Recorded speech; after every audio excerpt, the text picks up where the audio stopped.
A lot of people sit there and say, boy, Adam, you're so miserable.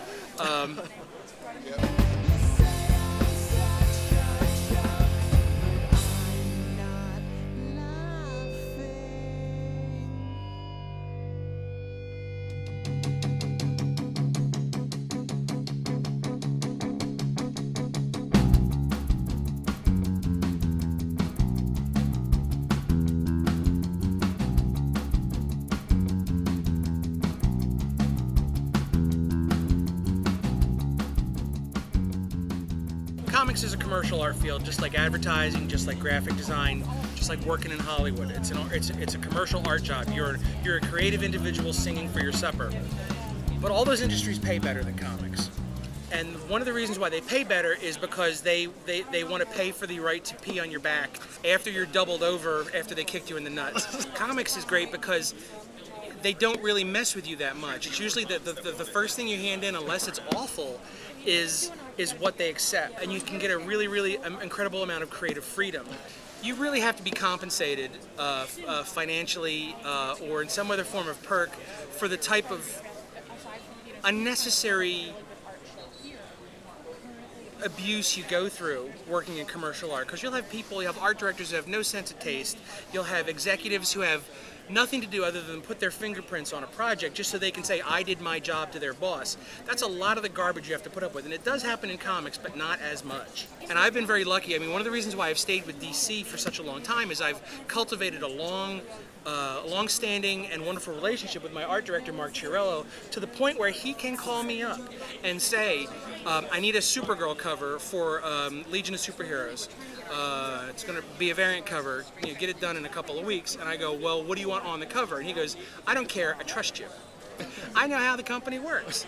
I know how the game's played. I know what type of work they're looking for.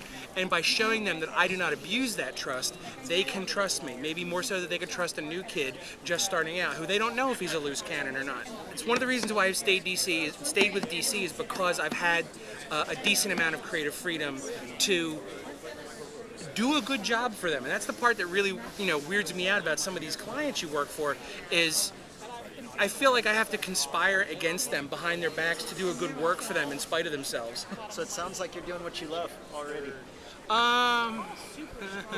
People sit there and say, boy, Adam, you're so miserable. And I try not to be miserable, but I've said this many times before, and I'll say it now because there's a camera running.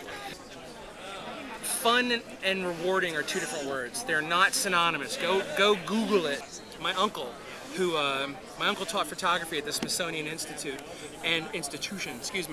and he told me when I first got into comics, when your avocation becomes your vocation, it's time to find a new hobby. And he's right. The minute your hobby becomes your job, you don't do that for fun anymore. I don't get done drawing for 10 hours a day and go, that was great. Now I'm going to draw Captain America. For myself. For myself, because my eyes hurt, my hand aches, my back's, I'm shaped like a human question mark, but gosh darn it, I'm going to draw for 3 more hours. It doesn't happen. It absolutely doesn't happen. And that's the point when I realized that the word I was looking for was rewarding. Do I love comics? I don't know. Is it possible to love something that is sort of it sort of sucks the life out of you while it helps you create. It's this weird symbiotic, master blaster Kuato relationship. It's like, I must draw comics. I must be a creative individual. I know if I wasn't doing it, I'd feel like I was missing something. But you do it because there's no other option, and it is enjoyable in its own strange way.